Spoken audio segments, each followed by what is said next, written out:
They all started getting out their phones as soon as the show wrapped up, and so now the question is, do you have your phone out ready to vote?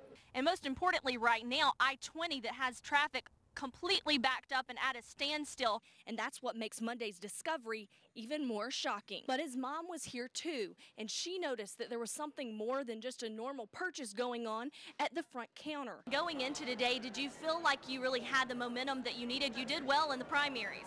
Some of the things that they expect to hear from him tonight are some of those same topics that he brought up in his inauguration speech. They've tagged her and they're going to move her to an area where she's out of sight from these humans, and it's better for her. This is the one where the SWAT team had to make entry through a window. Even though there aren't any markings on the side of this blue grand marquee, that it still had some features that would make people think it could be a cop. Accreditation and funding, two issues that have already been facing JPS this year, and he plans to take them head on. Disturbing new details in the casino murder we told you about yesterday. John, it's hoop season again, but Monte Ellis, he's in the headlines today for all of the wrong reasons. My son, he has a mental problem, but he knew better than to do something like that.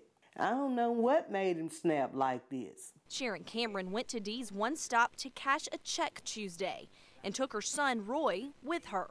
He went in ahead of her and started to buy his bag of chips. She was on the other side of the store when she shouted out to Roy not to forget his cigarettes. The store lady, she was standing there looking kind of funny in the face and, you know, whispering and everything. So she walked up to the counter and saw her son pointing the gun at the clerk. And I looked at him, I said, "What is you doing? What is going on?" That's when her maternal instincts kicked in and fear took a back seat. My mind told me real quick, said, he gonna shoot this lady. And I just reached over and I grabbed it from him. I didn't want him to shoot that lady. I didn't know if that gun was real or not. And then I said, he gonna shoot me too. But when she got the gun, she realized it was just for show. In fact, it wasn't the first time she'd caught him with a fake.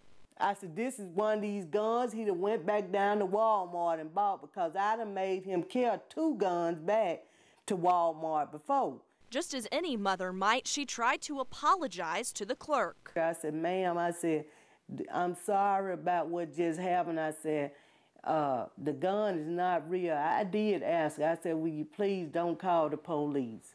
The next thing on Sharon's mind, leaving. I told him to get his out of this store right now. Get out of here. Get out this store. Get in that car and let's go. She says Roy tried to talk to her on the drive toward Pelahatchie, but she was too in shock to listen. And it was just 30 minutes later that cops stopped them and arrested Roy. Brandon police have since called Sharon a hero for stopping the attempted robbery, a title she willingly accepts. I'm proud of myself.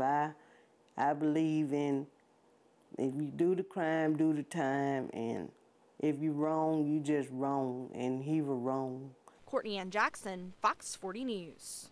James Lucas isn't a cop, but authorities say he wanted people to think he was. And the real cops finally caught up with him in Yazoo City Thursday. Erica Green saw more than she bargained for right in front of her house. When I came out, I thought it was just maybe a routine stop, because I actually saw him, being pulled over, but I thought it was something routine. And just to think that if I had been leaving the house, he could have got me when I was leaving out. What Green didn't know is that it was this same car that tried to pull over 2 cars here on Highway 49 near Silver City Wednesday night.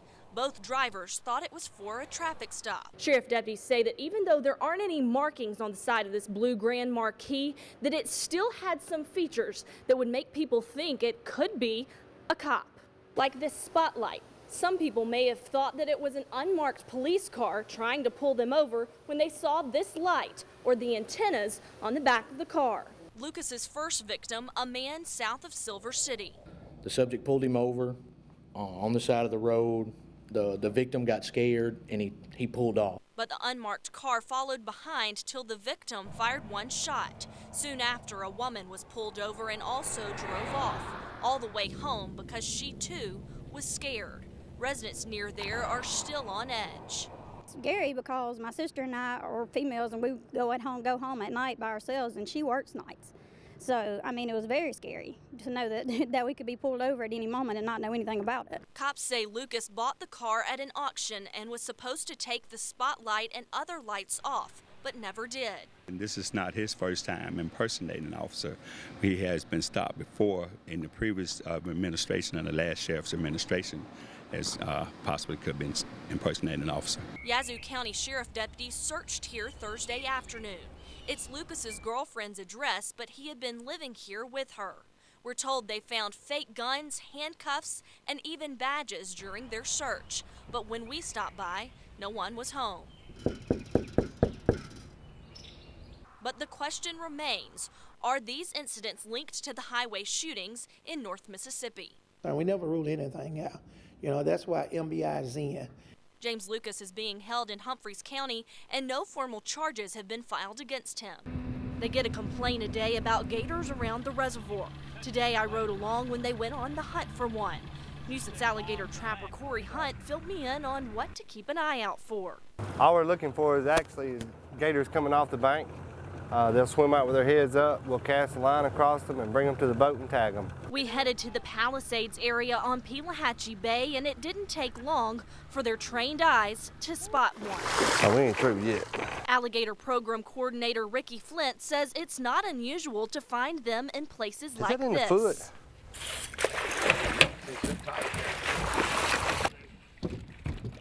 Most of the time they fear people, but in some situations, we've got a residential area. There's really, it's not a good situation for the alligator to be here. It's kind of out of place. There is a food resource here. They tagged and measured her to put in their records. They've even had some gators come back to where they originally found them. This is one of the gators they've received a lot of complaints about in this residential area.